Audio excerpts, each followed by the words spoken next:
இதில் வந்து வெளியிலலாம் கடை இருக்குல்ல, மரக்கறி கடை. அப்படியே எங்களுக்கு அவ்வளோ வியாபாரம் மட்டும் இல்லை. என்ன செய்ய, இந்த மீன் சந்தை மட்டும் இல்லாட்டி ஒரு வியாபாரம் இல்லை. நாங்கள் சந்தை இழுத்து தான் போட்டோம். இந்த மீன் சந்தையும் இறைச்சி கடை இருக்கிறபடியே தான் இந்த விசவோடு சந்தையில் வியாபாரம். சரியோ, ரோட்டு முழுக்க மரக்கறி கடை.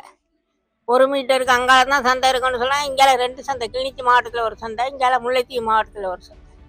ஆனால் வரவங்களாம் சொல்கிறாங்க, நாங்கள் இந்த வருஷம் அந்த கடையை எடுத்துருவோம், இந்த வருஷம் எடுத்துருவோம்னு.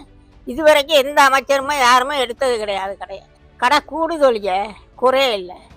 இந்த பல்லாங்கட்டை சந்தையில் கால்கிற ஒழுங்கையில் வேனில் போட்டு வியாபாரம் செய்கிறாங்க. எடுத்த விலைக்கு எங்களுக்கு உருளைக்கிழங்கு 180 ரூபாய் கொண்டாந்து தராங்க, அதே விலைக்கு அவங்க விற்கிறாங்க. அப்போ நாங்கள் என்னென்று உழைக்கிறது?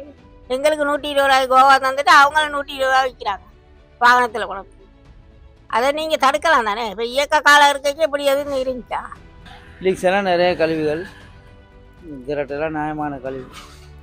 ஏண்டா வில்லைன்னு சொன்னால் ஏதோ வேணின்னு போகும்போது 1/4 கிலோ 50 ரூபா கேட்க வேண்டாது.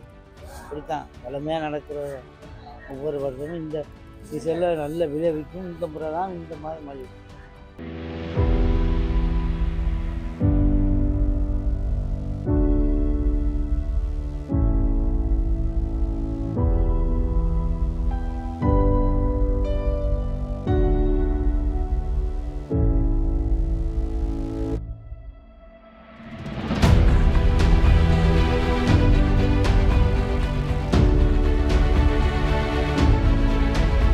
பொறுத்த மட்டும்னா இது வரைக்கும் எங்கள்கிட்ட வந்து ஒருத்தரும் உங்களோட மீன்கள் விலை கூட அல்ல இதை வேண்டி சாப்பிடலாம் அப்படின்ற முறைப்பாடு வந்து எதுவுமே எங்களுக்கு இது வரைக்குமே தெரியப்படுத்தலை. அப்படி ஒரு தகவல் வழியை யாரும் கதைச்சதாகவும் இல்லை.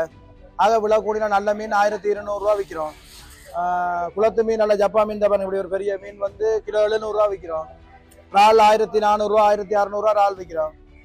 எங்களோட வியாபாரம் பண்ணுறது ஒரு வாழ்வாதாரம் மாதிரி தான் போகுது. இப்போ எங்களோட பட்டையில் ஒரு 4-5 பேர் வேலை செய்கிறாங்க. அவங்களோட சிவியங்களுக்கு ஏற்ற மாதிரி நாளாந்தம் எங்களை சிவியங்களுக்கு உழைக்கக்கூடிய மாதிரி ஒரு தொழிலாக செய்து கொண்டிருக்கிறோம்.